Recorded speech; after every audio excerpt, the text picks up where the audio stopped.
चलो अभी नया ऐसे करते, कौन सा ऐसे 505, क्या नाम है, एक्सटर्नल कंफर्मेशन, क्या नाम है एक्सटर्नल।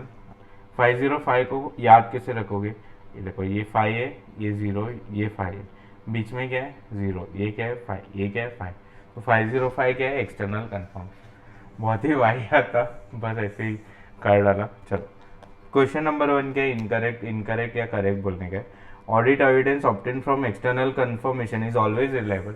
भाई audit is also not reliable, it suffers from inherent limitation. तो भाई ये अपने को कुछ कंक्लूजन मिल रहा है तो रिलायबल होगा नहीं, ऑलवेज रिलायबल होगा नहीं, क्यों, it is influenced by its sources, nature, circumstances etcetera. Some कुछ ना कुछ तो अफेक्ट क्या करेगा, रिलायबिलिटी, ठीक है। और एग्जांपल क्या है, information obtain from independent external source may not be reliable if it is not knowledgeable और मैनेजमेंट एक्सपर्ट्स लैक ऑब्जेक्टिविटी, ठीक है। चलो दूसरा क्वेश्चन क्या है, positive confirmation request is a request where confirming party response only if it disagree. ये तो negative है ना। नेगेटिव कंफर्मेशन मतलब क्या, तेरी चुप्पी में ही मेरी हाँ है, मतलब तेरी चुप्पी में ही मैंने तेरे को बोला आई लव यू, क्या बोला आई लव यू, और तूने रिस्पॉन्स नहीं दिया तो मैं क्या मान लूंगा, हाँ मान लूंगा, क्या मान लूंगा, हाँ। तो तेरी चुप्पी में ही मेरी हाँ है। तो नेगेटिव कंफर्मेशन क्या है, इट इट उसमें रिस्पॉन्स कभी कर रहा है ओनली इफ इट डिसरिगार्ड, ठीक है। तो पॉजिटिव, ये तो नेगेटिव का था, तो ये पॉजिटिव ओनली इफ डिसएग्री है क्या, नहीं, एग्री हो या डिसएग्री हो तुमको क्या करना है, रिस्पॉन्स करना है। चलो फिर तीसरा है, external confirmation procedure are restricted to items of addressing assertions associated with account balance and their elements only. नहीं, ये तो एबीसीडी सब में है, अकाउंट बैलेंस क्लास क्या था, क्लासिफिकेशन और डिस्क्लोजर तीनों में लगेगा, ठीक। फिर फोर्थ वाला क्या है, ये इंपॉर्टेंट है। क्वेश्चन क्या है, अभी ये क्वेश्चन कैसा उल्टा पढ़ने का, how would your auditor you will proceed, ठीक है। अभी पहला फुल स्टॉप किधर है, इधर है। The auditor wanted to send confirmation request to few large trade receivable but management refuse the auditor to send the confirmation. ये क्वेश्चन क्या है मालूम है, किधर किधर हम क्या बोलते हैं नेगेटिव कंफर्मेशन यूज कर सकते हैं, ठीक है। तो ये क्वेश्चन तुम लोग पढ़ लेना, हाँ ठीक। अभी बीच बीच में ना तुमको पॉज करके क्वेश्चन पढ़ना है, और आगे का अगर मैंने कुछ हाईलाइट किया है उतना ही रीड किया है तो वो तुमको अपने एंड से थोड़ा रीड करना है। ये तुम्हारे लिए मैं लास्ट डे पे भी तुम देख सको इसके लिए ऐसा वाला डाल रहा हूँ, ठीक है। तो चलो अभी इसमें क्या है, फैक्टर किधर किधर हम लोग नेगेटिव कंफर्मेशन यूज कर सकते हैं, ठीक है। तो पहला, वाइल कंडक्टिंग, नहीं ये दूसरा क्वेश्चन है शायद, ये क्या है question, while conducting the audit of A limited, auditor of auditor A of ABC Associate observes that there are large number of trade receivable standing in the books. The auditor want to send confirmation request to few large.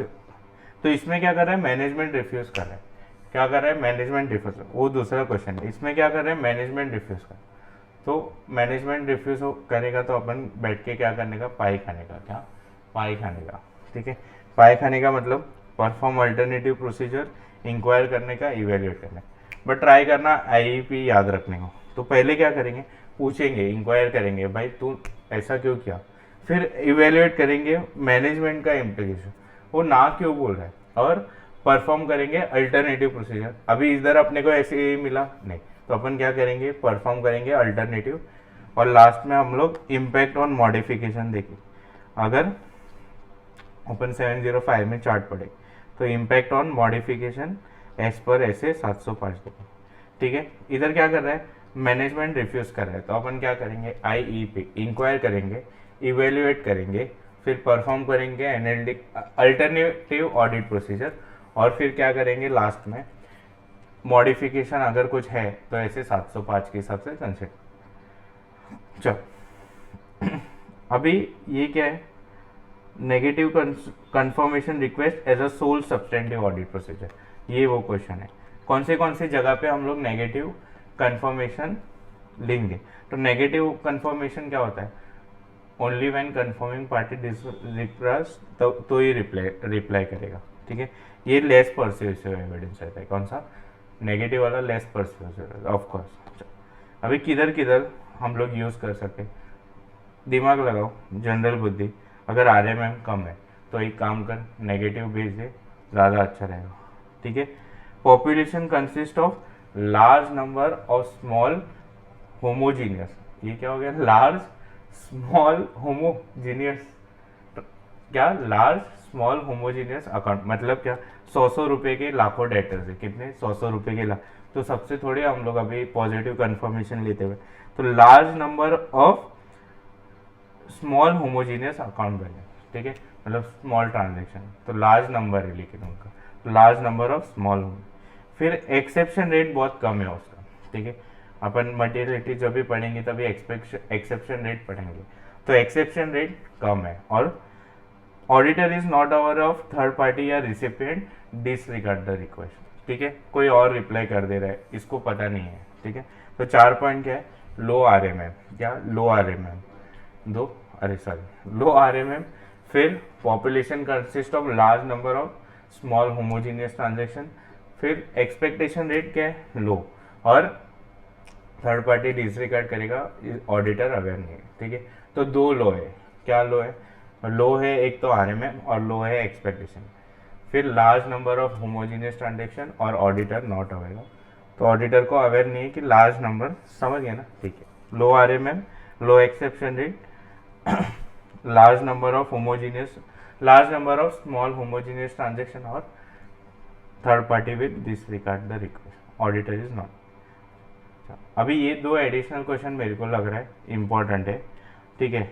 अभी कौन सा important है, ATC special कौन सा बोलना मुझे पता नहीं, बट दोनों LDR है, क्या है, दोनों LDR है, ठीक है। पहला क्वेश्चन क्या है, areas where external confirmation may be X, चलो, तो ये तो बहुत सिंपल है। तो बैलेंस शीट का करंट एसेट्स का साइड इमेजिन करो, तो क्या, बैंक बैलेंस और अदर कंफर्मेशन। फिर अकाउंट रिसीवेबल, अकाउंट पेएबल, ये 2 अलग अलग पॉइंट भी लिख सकते हो, तो 2 पॉइंट हो जाएगा। Stock lying with third party, ठीक, property title deeds with third party.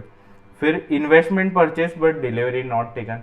फिर लोन फ्रॉम लेंडर्स, उनसे अपन कंफर्मेशन ले लेंगे। और टर्म्स ऑफ एग्रीमेंट और ट्रांजेक्शन विथ थर्ड पार्टीज, तो क्या क्या आएगा, देखो, bank balance, accounts receivable, accounts payable, stock lying with third party, current asset का हो गया, ठीक है।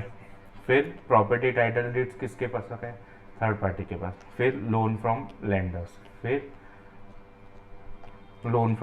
और लास्ट में transaction with third, investment purchase delivery not, क्या क्या, bank balance, account balance, receivable, stock lying with third party, property title deeds lying with third party, investment purchase delivery not taken, loan from lenders, terms और transaction with third party. समझा इतना। अभी factors to be consider while designing, अपन क्या करें, external confirmation request को design कर रहे हैं, ठीक है। तो उसमें क्या मसाला रहेगा, इसके क्या क्या फैक्टर्स रहेंगे, क्वेश्चन समझा तुमको, थोड़ा जूम करता हूँ, ठीक। तो चलो, पहला क्या, असर्शंस बीइंग एड्रेस, हमको क्या एड्रेस करना है।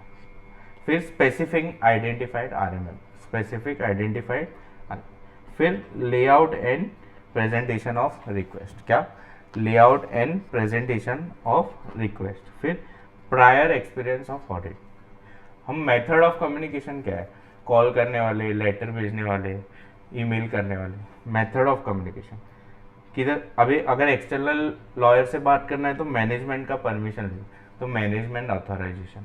और एबिलिटी ऑफ कन्फर्मिंग पार्टी, सामने वाले का। तो क्या क्या, assertions being addressed, फिर specified identified RMM, prior experience with audit. फिर ये सिंपल है, sorry, method of communication, management authorisation और एबिलिटी ऑफ कन्फर्मिंग पार्टी। समझा, हाँ। तो देख, तुम लोग है ना, प्रीवियस माल पे भी ध्यान दो, प्रीवियस माल पे भी ध्यान दो, मतलब क्या, previous experience of audit, management authorisation, method of communication, assertion being addressed और लेआउट एंड प्रेजेंटेशन। चलो, समझा एकदम। तो ये क्या था, factors in designing factors to be consider while designing external confirmation. तो एक बार ये हिसाब से क्या माल क्या था, method of communication, management authorisation, फिर assertion being address, layout and presentation और प्रीवियस एक्सपीरियंस ऑफ। और ए भी दो है, एबिलिटी ऑफ। चलो इधर अपना कौन सा खत्म होता है, 505। कैसे याद रखने का 505,